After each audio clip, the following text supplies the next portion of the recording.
এই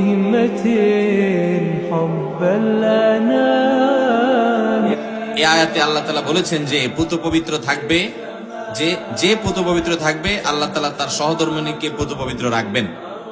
কিন্তু কতক সময়ের বিপরীত হয়, যেমন আমার বন্ধুর ক্ষেত্রে হয়েছে। তাই এখন এই আয়াতের ব্যাখ্যা কি হবে?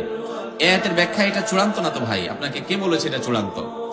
এই আয়াত পড়ে অনেকে ভুল বুঝে, অনেকে মনে করে আয়াতে আল্লাহ বলেছেন যে খবিস মহিলারা খবিস পুরুষদের জন্য আর ভালো মহিলারা ভালো পুরুষদের জন্য।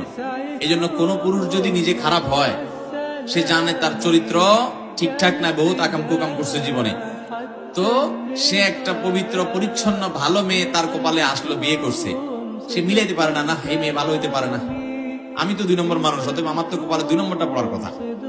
সে নিজের বউয়ের প্রতি খারাপ ধারণা করে। এই আয়াত ভুল বোঝার কারণে, এটা আয়াতের মর্ম এভাবে নয়। এই আয়াতের একটা ব্যাখ্যা হলো, একটা প্রসিদ্ধ ব্যাখ্যা হলো, মন্দ কথা সেই সকল লোকদের জন্য যারা মন্দ, তারা মন্দর উপযুক্ত। এর মানে গালিগালাজ করা না, মানে সে মন্দ হলে তার প্রাপ্য মন্দ হয়, আর যদি সে ভালো হয় তার প্রাপ্য ভালো হয়। এখানে কথাকে বোঝানো হয়েছে, এটা একটা ব্যাখ্যা।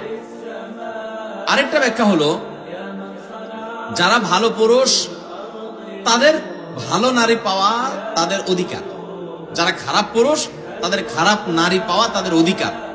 এর মানে এইটা না যে যত মানুষ ভালো হয় তাদের স্ত্রীরা সব ভালো হয়, যত মানুষ খারাপ হয় তাদের স্ত্রীরা সব খারাপ হয়। আল্লাহ এখানে কোনো সংবাদ দেন নাই, এটা জাস্ট তার উপযুক্ততা বলছেন যে তুমি খারাপ, তো তোমার খারাপই পাওয়ার হক এবং ওইটাই তোমার পাওয়া উচিত।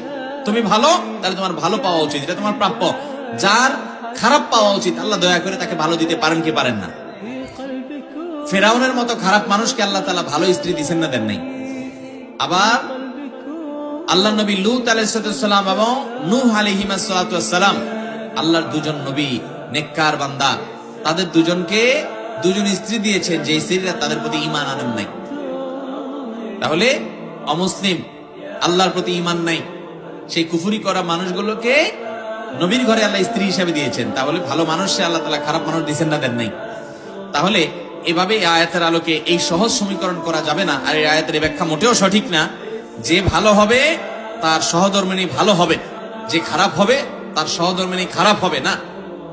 মানে এটা আল্লাহ রাব্বুল আলামিন, যদি আপনি এই ব্যাখ্যা নেন, কারণ এটা অনেক মুফাসসিরদের ব্যাখ্যা, তাহলে সেক্ষেত্রে এর অর্থ দাঁড়াবে যে ভালো তার প্রাপ্য ভালো, যে মন্দ তার প্রাপ্য মন্দ। কিন্তু এর মানে এই না যে সে মন্দই পাবে, আল্লাহ তাআলা দয়া করে তাকে ভালো দিতে পারেন। আবার একজন ভালো মানুষকে মন্দ মানুষ দিয়ে আল্লাহ পরীক্ষা করতে পারেন। আল্লাহ তাআলার কাজ হিকমত এবং রহস্য থেকে খালি না, বিধায় এর সম্পর্কে আমরা ভুল না বুঝি।